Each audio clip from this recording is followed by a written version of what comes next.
So hi, mayong buntag na pod mga higala. So for today's video, katulong adlaw nato nga trabaho sa ito sa farm nga akong hinluan, pruning sa mga sagbots or weeding sa mga sagbot sa iyang farm.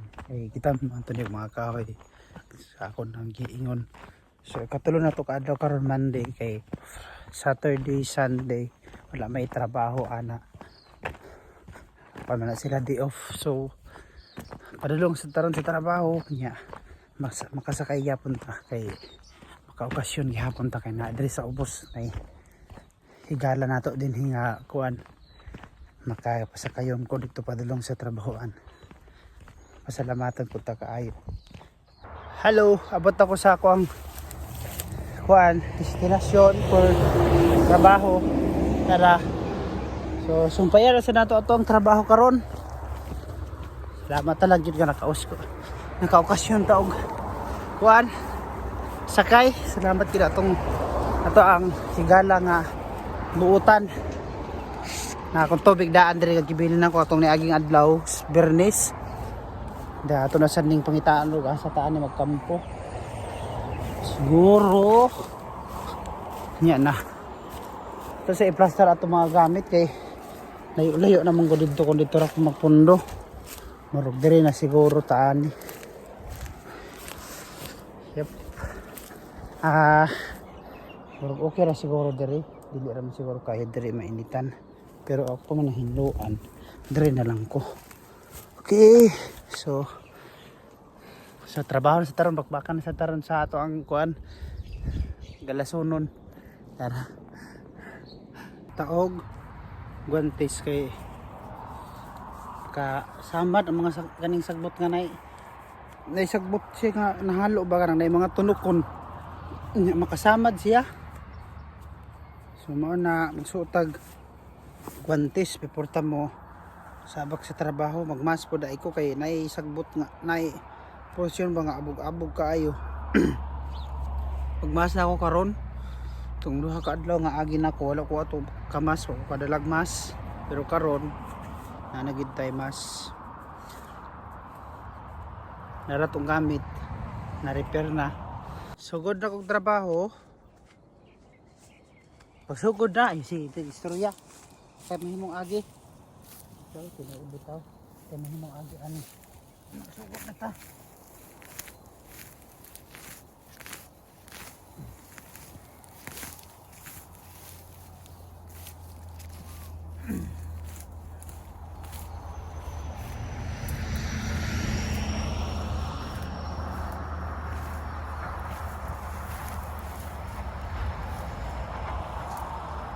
Ano siya o mga kahoy? Ano?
maghapon na sab. So mo ani akong katulong adlaw nga trabaho.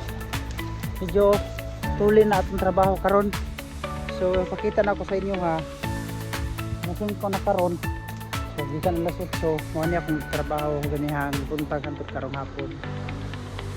So mo ni ang ako ang nahinloan na karon. Yan. Sugod ko. Siri. Sugod ko dira. And then sana tuloy na siya palulong ito. Ito pag yun. Yan. Dahil sa ibabaw. Yan. Ano siya. Itong agi karong anilawa.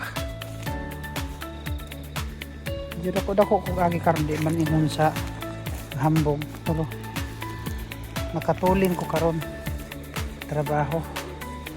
So mo ni nilo na gidere kita na ang mga tanom nga kahoy. Ayan. Para and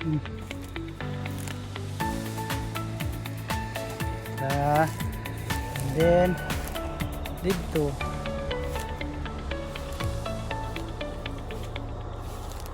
ayan kato lang.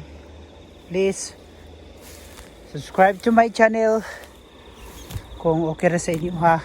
Thank you.